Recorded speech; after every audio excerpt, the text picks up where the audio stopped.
अस्सलामुअलैकुम।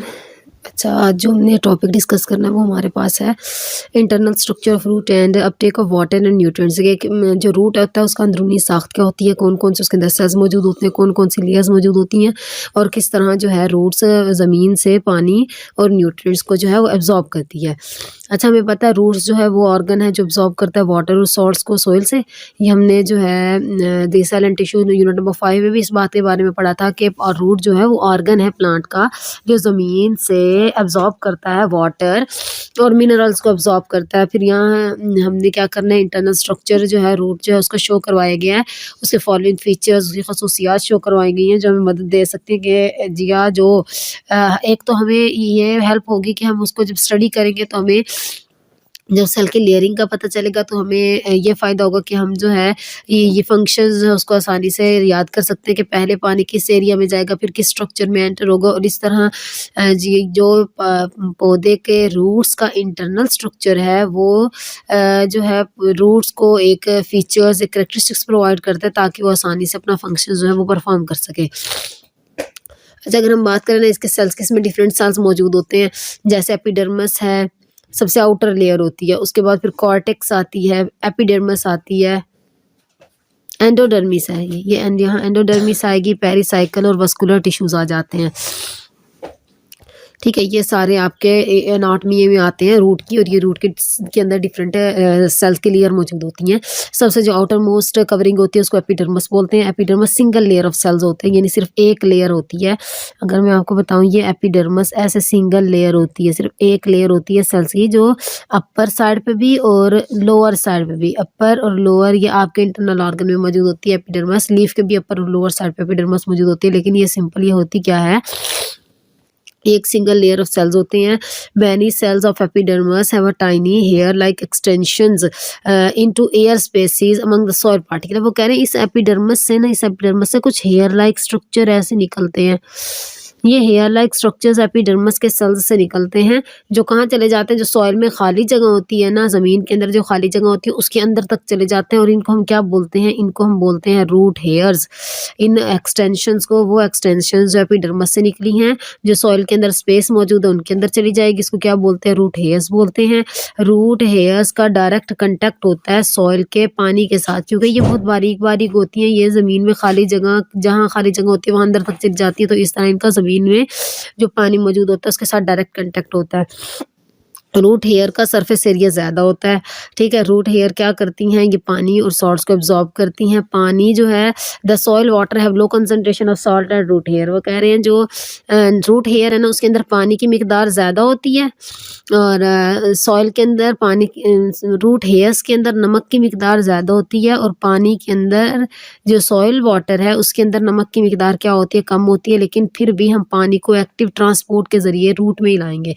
यानी आपने कल मैंने जो लास्ट टॉपिक पढ़ाया था उसमें मैंने बात की थी एक्टिव ट्रांसपोर्ट की, कि इसमें चीज़ें पहले ही कम है फिर भी कम से ज़्यादा की तरफ ले जाई जा रही है, यानी सॉल्ट पहले ही बाहर कम है, यहाँ सॉल्ट क्या है, सॉइल में कम, रूट हेयर में क्या है, ज़्यादा। फिर भी सॉल्ट को बाहर से कहाँ ले जाया जाएगा, रूट हेयर्स में ले जाया जाएगा एक्टिव ट्रांसपोर्ट के ज़रिए, क्योंकि ऐसे ट्रांसपोर्ट में किस चीज़ की ज़रूरत होती है, एनर्जी की, क्योंकि हम कम से ज़्यादा की तरफ लेके जा रहे हैं।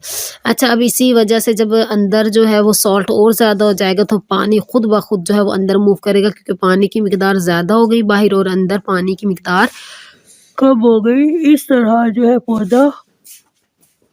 इस तरह पौधा पानी को एब्जॉर्ब करता है। रूट हेयर से ये वाटर और जो डिजॉल्व सॉल्ट है वो दूसरे सेल्स में चले जाते हैं एपिडर्मिस से।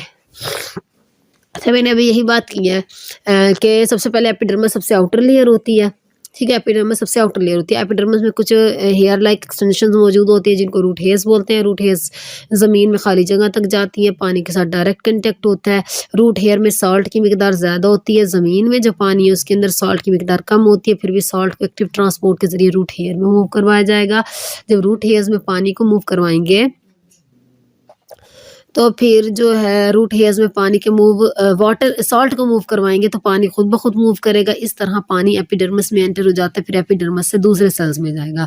अब एपिडर्मिस के पास जो दूसरी लेयर होती है उसको कॉर्टेक्स बोलते हैं। कॉर्टेक्स एक ब्रॉड जोन होता है।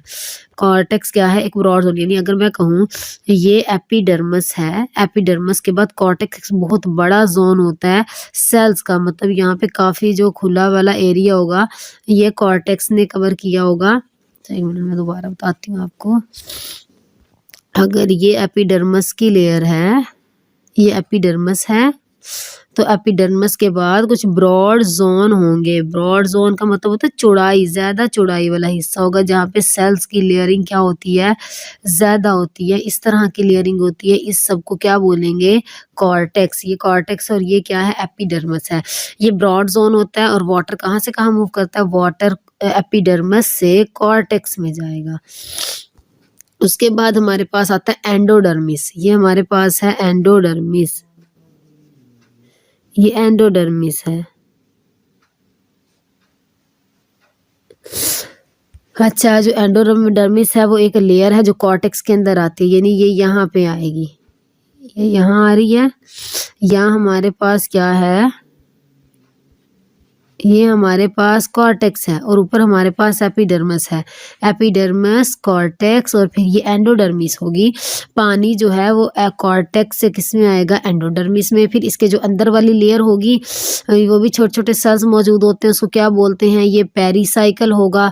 It is a narrow layer of cells. Narrow का मतलब एक बिल्कुल बारीक सी लेयर होती है, बिल्कुल बारीक सी लेयर होती है जिसको क्या बोलते हैं?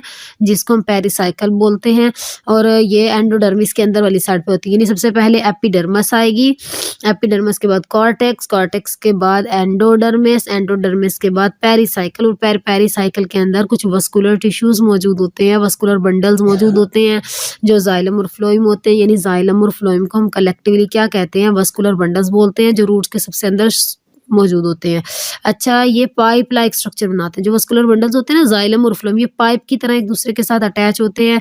जो रूट्स के पाइप होंगे, यानी जो रूट्स के जाइलम और फ्लोएम होंगे, वो स्टेम के जाइलम और फ्लोएम के साथ अटैच होते हैं। फिर स्टेम के आगे लीव्स के साथ।